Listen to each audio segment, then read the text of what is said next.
In Chapter 11, it talks about the low probability of a type 2 error for a large effect.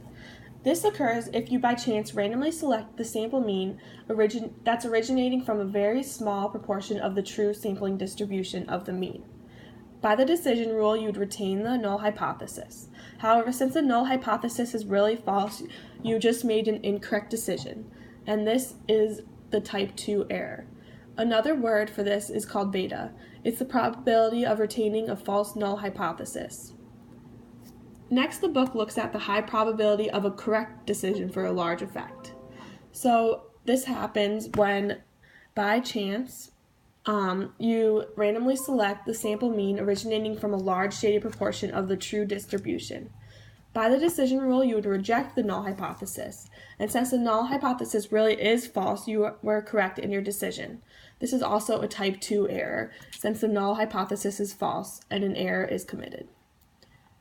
In section 11.9, it talks about if the null hypothesis really is false because of a small effect. So what a small effect is that there's a little difference between the hypothesized mean and the true mean. In the book, it gives the example of the hypothesized IQ mean of being 100, but the true mean is only 103. Since there's only a 3-point difference, this is very small. So for the low probability of a correct decision for a small effect, because of the 3-point effect between the 100 and 103 means, the true and hypothesized means are much closer than in a large effect. You'd want to use a one-tailed test performs very poorly because there's a 0.67 probability that a type 2 error will be committed, while there is a 0.33 probability that the correct decision will be made. Next, the book talks about if there's a rejection of the false null hypothesis and how it depends on the size of effect, which is the difference between the true and hypothesized means. So the probability of a type 2 error, which is beta, and then the probability of a correct decision is 1 minus beta. The smaller the effect, the higher the probability of type 2 error, and the lower the probability of a correct decision.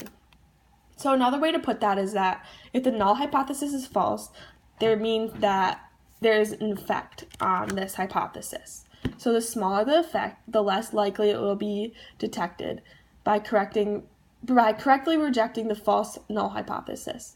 And the smaller the effect, the more likely it will be that it will be missed, which is retaining the false null hypothesis. Section 11.10 talks about the influence of your sample size. So it gives an example saying that if you are concerned about the low detection rate of 0.33 probability as above, you would want to increase the probability of detecting a false null hypothesis by increasing the sample size. However, this decreases the standard error. The consequences in reducing the standard error is that it shrinks the upper retention region back towards the hypothesized population mean of 100, and it also shrinks the entire true sampling distribution towards the true population mean of 103. So some sample sizes can be too large, which produces an extra sensitive hypothesis test and will detect even a very small effect that lacks importance that you might not want to look at. Or you can have sample sizes that are too small, and this would produce an insensitive hypothesis test with the large standard error, and you might even miss out on very large important effects. So you want a sample size that's not too big or too small. So a way you could find this, which you don't have to calculate yourself, is using a power curve, and that will help you select appropriate sample sizes. So in section 11.11, it talks about power and sample size. So power is also 1 minus beta, and it's the probability of detecting a particular hypothesis when the null is false. And you should consider the smallest important effect and a reasonable degree of power for detecting that effect. While a power curve shows the likelihood of detecting any possible effect varies for a fixed sample size. It helps identify the sample size that is perfect for you, not too large and not too small. So if you're looking at another person's research and you think that they reported a failure to reject the null hypothesis because their sample size is too small, a way you can fix that is to replicate the experiment with a larger and more powerful sample size to see what occurs.